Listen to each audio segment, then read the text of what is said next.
Hello everybody, Big Mike here with CarBuyerUSA. Thanks for watching the Car Buying Kings channel. Today, I have my partner and our fearless leader, Billy C.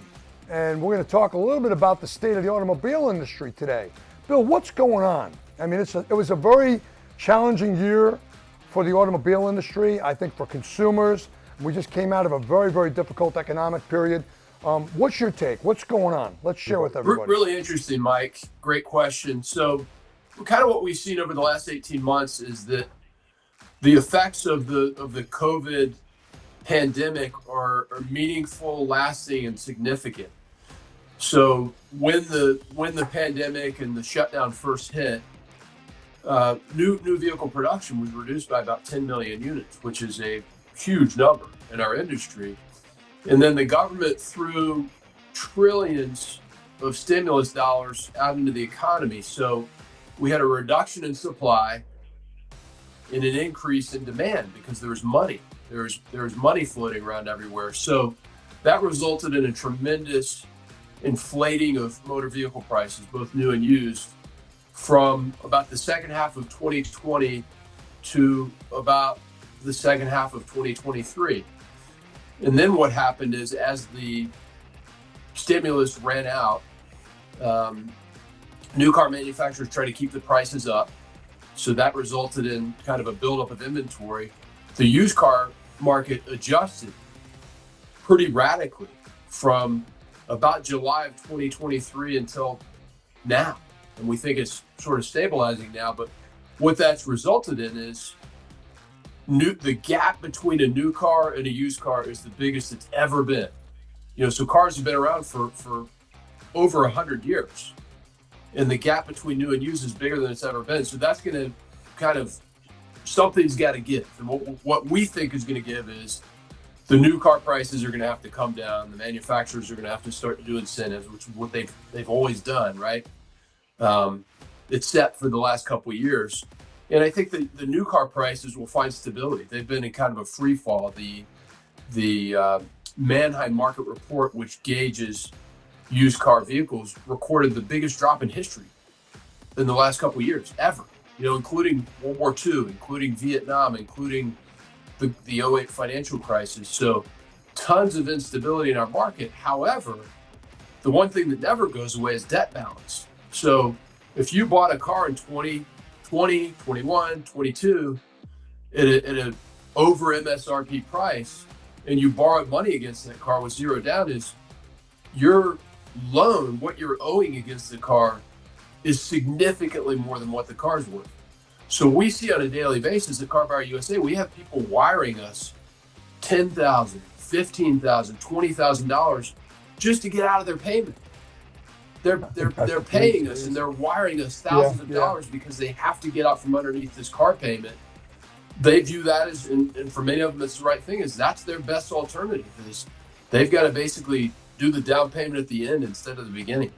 Bill, I know you've been a Cadillac fan for many years, and I want you to tell the story because you got to put it in perspective for people, just how much money dealers made at the peak, and just how you really got to give them a benchmark. Can you tell that story of what happened when you went to replace your Escalade and you went in for you've been buying cars from that one dealer for 20 years? Yeah, my wife and I have had a really good relationship with a local Cadillac dealer, and they're, I think, very good operators, good business people.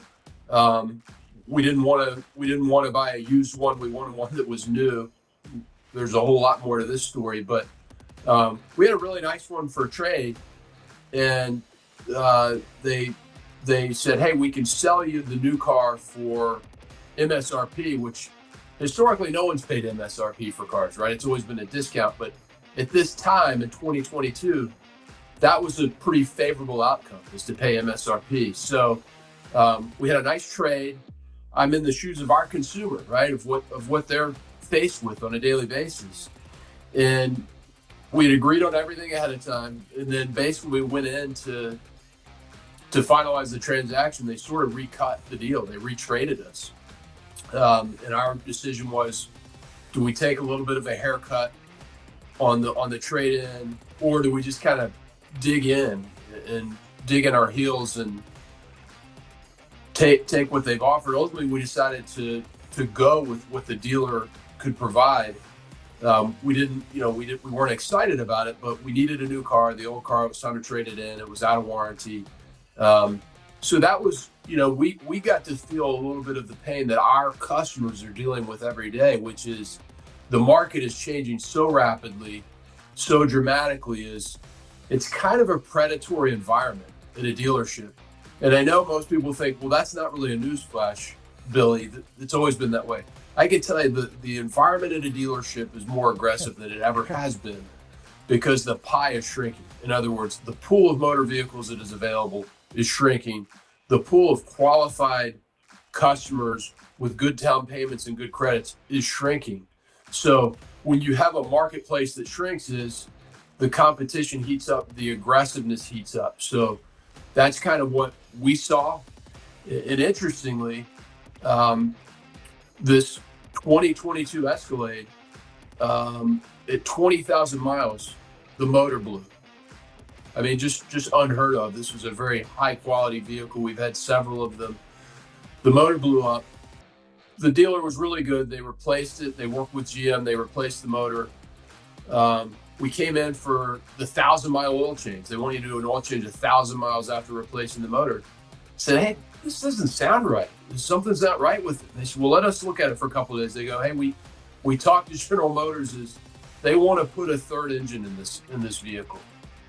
Which is incredible because we've been buying these vehicles for a quarter century and never had a mechanical issue, never had a problem.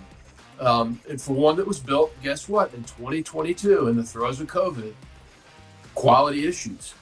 And what we determined in talking with the GM rep and with the dealership was during 2022, they had a hard time securing a particular very inexpensive part that distributed oil into the motor. They used an alternative vendor, a substitute product, and it's resulted in catastrophic failure for thousands of these Vortec engines. So that was quite eye-opening for me.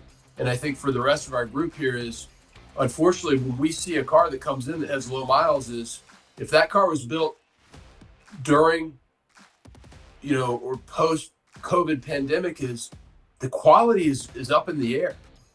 I would much rather buy a 2019 than a 2022 because I know there's a standard of quality for that manufacturer.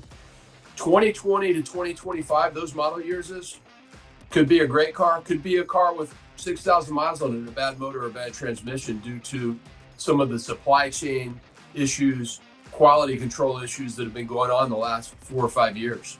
Yeah, Bill, I know that the chip shortage was devastating for new vehicle production. As you mentioned, there was there was 10 million less vehicles built in that 2-year period. So dealers didn't have the inventory. And because they had less inventory, they had to make more gross profit on each unit that they sold. And we've heard $5,000, $10,000, $15,000 over MSRP. I mean, and we're talking Hyundais. We're not, so we know people that sell Hyundais. We have Hyundai salesmen in our circles that were making $250,000 a year as a Hyundai salesperson. And all of those vehicles that are sold are over-financed, as Bill mentioned. So those people are going to be buried in those vehicles until they pay off that loan. They're upside down for the entire term of the loan. Absolutely, Mike. We see it across all the manufacturers. Even today, 5 years after COVID, Toyota has their lowest inventory available for new cars, which you think would be good for a dealer. Hey, low inventory means I'll sell them quickly. But they're actually struggling a little bit. Their dealers are struggling a little bit because they don't even have the car for somebody to test drive. Certain models we have 0 of this model available. Yeah. So it really is a struggle. So everybody thinks the dealers are, living high on the hog right now. I think it's really a struggle for dealers, new and used, because of the lack of inventory, the lack of quality, the lack of qualified buyers. The election, I think, created a lot of angst.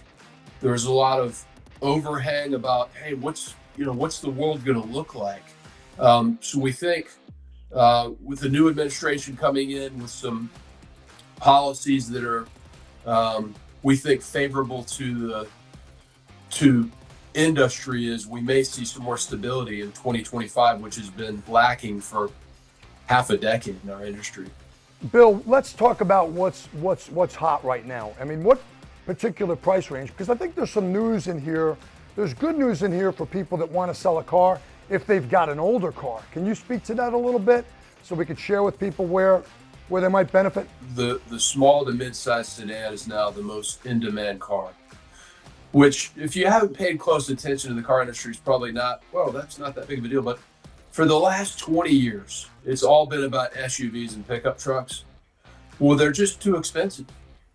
The price of an SUV or a pickup truck is unreal. So consumers are substituting.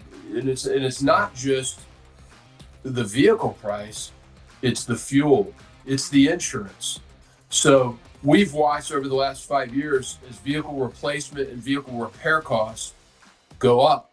In other words, if your car's in an accident and it needs to be totaled out or it needs to be repaired, insurance premiums have nearly doubled in the last 5 years. So that's a huge impediment to a dealer selling a car. As one of the stipulations when you finance a car is the car must have full coverage. So the dealers are struggling to get consumers bought in on the loan, but also to meet all the stipulations that they have full coverage insurance. So that's had a huge impact, and what that's doing is that's driving people to a lower price point. You know, is that car that was out of fashion for no kidding the last 20 years, the sedan, the compact, is those cars are in their heyday right now. So if you've got a Corolla, even Altima's been out of favor, out of fashion for a long time. Very strong demand for those. Very, very strong demand for all the reasons we outlined. Entry level vehicle, price point, insurability, payment, interest rates, all that is very favorable for that vehicle. Yeah, I can't imagine telling a grandparent that the average new car sold today in America is $48,000. That includes econo boxes, EVs, performance cars, trucks, SUVs. $48,000. I mean, your typical Corolla is $25,000 now. That's for a middle of the road. That doesn't even have a lot of equipment in it. So cars are wicked expensive, but if you've got an older car, 2015 or newer, it doesn't hurt to get a price. We'll give you a price in 20 seconds and you can see exactly what we can do for you. I think it's, you can go to the website 24/7 and check us out. Well, thank you for the information today, Bill. We appreciate it. I think our users and people on the internet will appreciate the enlightenment today. My pleasure, Mike.